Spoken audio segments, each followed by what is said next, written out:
Hi, how are you today? I found something interesting and I wanted to share with you guys. And I was looking an old book that I have. I got it quite a long time ago. I didn't get a chance to look very carefully through it. I looked at different chapters at different times in my life, but I didn't read it from start to finish. And this book is basically a collection of writings extracted from St John Chrysostom's homilies. And in those specific ones, we have different guidelines that we can use and we can find them useful in our life. This specific chapter that I looked at, it's about how to overcome the difficulties in the family life. And I was very interested to see how is this presented, what options and what solutions can we find. After I read this chapter, I actually got more confused. I got confused because I wasn't sure what is he talking about. I was confused because the things that are mentioned in these chapters don't really have to do anything with family life.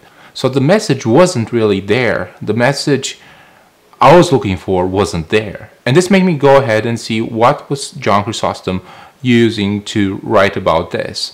And this specific chapter was based specifically on St. John's homily on the second book of Timothy. So I went ahead, I read the whole second book of Timothy, which is very short. And again here, I couldn't find any message whatsoever that can be used as guidance in the family life.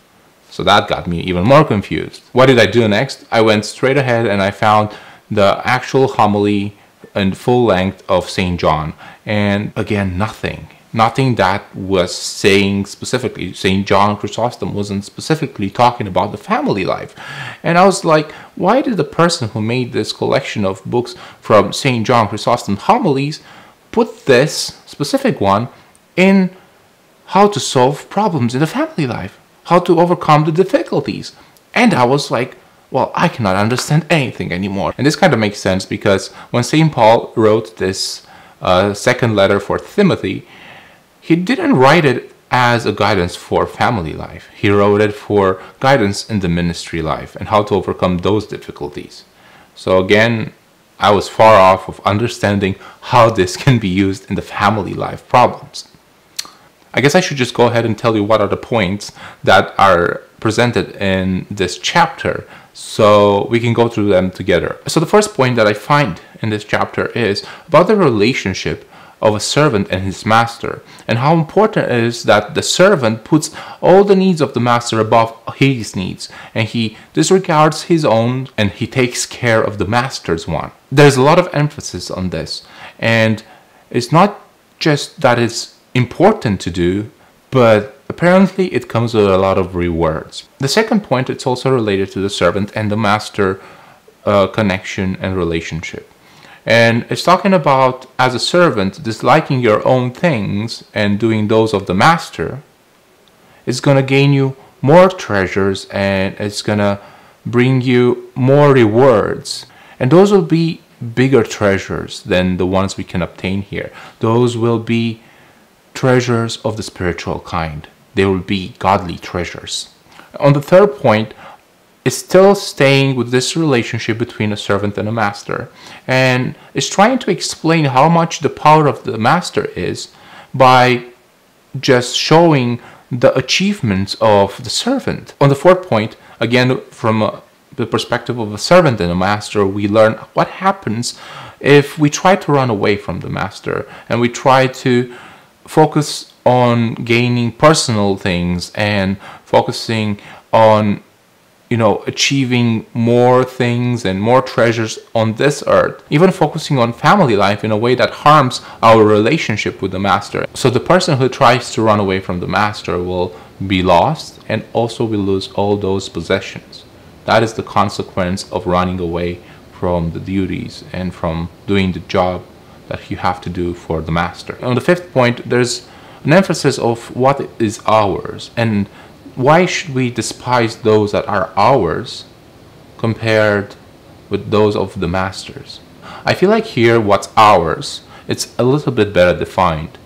It says that it's all that is from the skies, on the earth, and everything on the earth is ours. But we need to despise that and to love those of the master. And why is that? So what happens is, if we do those of the master and we despise our own, the master will give these back to us. And not just this, because all these are not only ours, they are also owned by those on this earth who do not believe in the master. So everyone on this earth owns, in a way or another, this treasure, or they can have this treasure of this earth. But the master gives us back more than that: the kingdom of heaven and the glory that comes with it. The sixth point is more like a question: why do we keep choosing the wrong things? You know, like, we are being presented with the kingdom of heaven, we are presented with so much glory and with so much treasures, but we keep spinning around choosing the things on this earth. The heaven is presented in front of us with all the treasures, and we keep choosing the poverty on this earth through our sins and to our actions. So that's another very interesting point. Well, point number 7 now. It's going to be very interesting, because there are some words used here that can be found a little bit strange from a Christian point of view. Those words tell us to be greedy, steal, and kidnap. And that's not all. It says that if we are not going to be greedy, if we are not going to steal, and if we are not going to kidnap, we are going to be condemned. We are going to be found guilty. That is a very interesting way to present this. So I feel like I need to elaborate on this one, not to leave it just like this, because there's a specific reason why these words are used here. First of all, it's important to understand what we are being asked to kidnap, what we are being asked to steal. And it's basically the virtue, it's basically the kingdom of heaven. But the kingdom of heaven, when you steal from it, when you kidnap it, it doesn't shrink. It keeps the same length. So no matter how many people steal from it, it's going to be still the same, and those people will also have the kingdom of heaven for them. And when you kidnap a virtue, it's very interesting to see how our bodily needs shrink. On the other hand, if you are trying to steal and to kidnap and to grow more and more on this earth, that's only going to make everything that you have shrink. And that's all you have. Because you renounce the kingdom of heaven and you're focusing on this earth. And the problem with this earth, the more you take, the less remains. So this basically means that when you strive so hard to gain these earthly possessions, the more your needs are going to grow, and the further and further you will be from finding satisfaction. It's a very vicious circle. I feel like I need to clarify a little bit better. Why did the author pick these words, kidnapping and stealing? And the reason for choosing these words is because a thief and a kidnapper, in order to be successful, they need to be alert. They need to be watchful. They need to be armed. They need to have protection. So those points are at the core of this.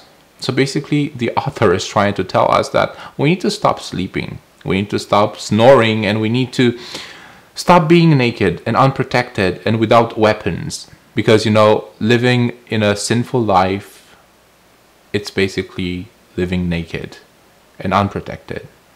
And this way we'll not be able to kidnap the kingdom of heaven. Yes, we need to get dressed with light, gather weapons, spiritual ones, find protection, be watchful, and stop sleeping.